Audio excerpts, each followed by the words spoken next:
Assalamualaikum warahmatullahi wabarakatuh. Saya Gunawan Nurcahyo dengan NIM 22882300046.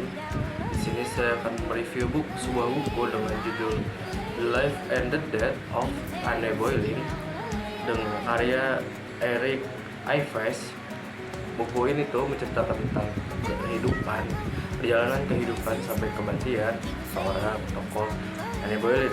Anne Boleyn ini salah satu tokoh perempuan sejarah kedua yang saya sukai setelah Marie Antoinette.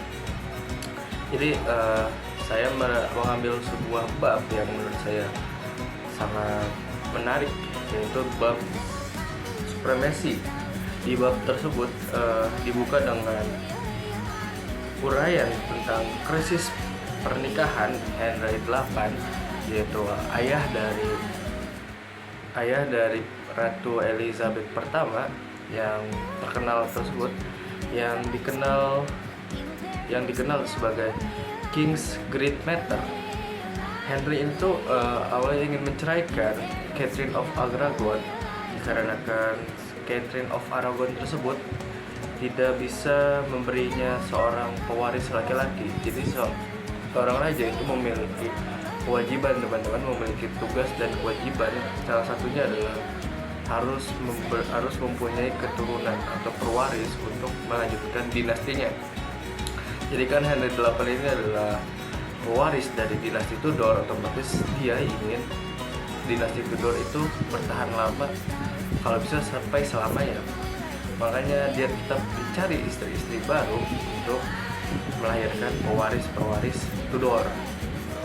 Tapi sayangnya Catherine of Aragon ini tidak bisa memberikannya pewaris laki-laki, tetapi Catherine of Aragon ini memberikan pewaris perempuan yang nantinya bernama Mary I.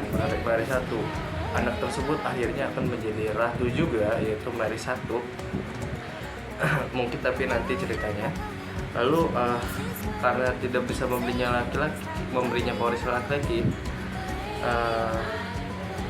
akhirnya si Henry VIII ini ingin menikahi Anne Boleyn, tapi pada masa itu pernikahan kedua kali atau perceraian itu dilarang oleh gereja. Akhirnya pernikahan tersebut dilarang oleh Paus Clement VIII, Clement VII, di mana si paus tersebut menolak memberikan dispensasi pembatalan pernikahan, yang akhirnya memunculkan ketegangan antara istana Inggris dengan Roma, karena pada masa itu Roma menjadi pusat kekristenan, teman-teman. Setelah itu karena Henry didorong dengan ambisi pribadi dan kebutuhan politiknya, karena tidak memiliki pewaris, teman-teman. Henry tersebut mulai mencari jalan hukum untuk bisa menegaskan kekuasaannya di gereja-gereja Inggris. Jadi Henry VIII berpikir, kok gue sebagai raja tidak bisa sesuka hati gue untuk melakukan hal-hal yang gue inginkan. Yang akhirnya mulai mencari jalan hukum yang menegaskan legitimasinya sebagai raja untuk melakukan apapun. Salah satunya adalah pernikahan atau perceraian berkali-kali. Jadi Ives ini menjelaskan dengan rinci bagaimana tekanan politik dan dari penasehat seperti Thomas Cromwell mengarah pada pembuatan UUD yang akhirnya memunculkan sebuah undang-undang yang benar-benar memutus hubungan gereja Inggris dengan Roma yang bernama Act of Supremacy. Apa sih undang-undang Act of Supremacy tersebut? Jadi undang-undang tersebut adalah menegaskan bahwasanya Henry VIII ini sebagai supreme head of the church, jadi sebagai kepala negara, juga sebagai kepala gereja Inggris, yang dengan undang-undang ini kekuasaan paus di Inggris itu menghilang, teman-teman. semuanya menghilang dan secara resmi itu dihapus, digantikan dengan raja, yaitu Henry VIII menjadi pemimpin tertinggi baik secara urusan negara dan persatuan keagamaan maupun keagamaan Kristen tersebut, teman-teman, yang akhirnya memunculkan yang namanya gereja Anglikan atau Katolik Anglikan yang masih ada di Inggris. Awalnya karena masalah sepele di mana Henry VIII ingin menikah kembali, tapi ditolak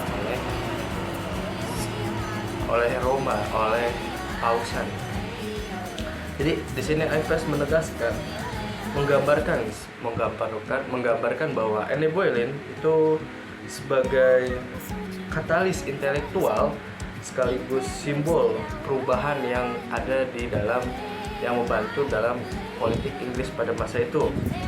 Ia bukan hanya alasan pribadi Henry untuk menikahinya, bukan karena dia cantik atau sebagainya, tapi juga sebagai pendukung reformasi yang diinginkan oleh Henry tersebut. Bukan aneh juga pelindung para pemikir Protestan pertama yang akhirnya mendorong penerjemahan Alkitab ke dalam bahasa Inggris, teman-teman, serta menentang dominasi kepausan. Dengan undang-undang Act of Supremacy yang tadi, teman-teman, semua pejabat serta para rohaniawan serta para paus dan lain-lainnya diwajibkan untuk bersumpah setia dan mengakui Henry VIII sebagai kepala gereja, dan kalau misalnya ada penolakan dalam sumpah ini, mereka akan dianggap sebagai pengkhianat dan mereka akan dijatuhkan hukuman mati, teman-teman.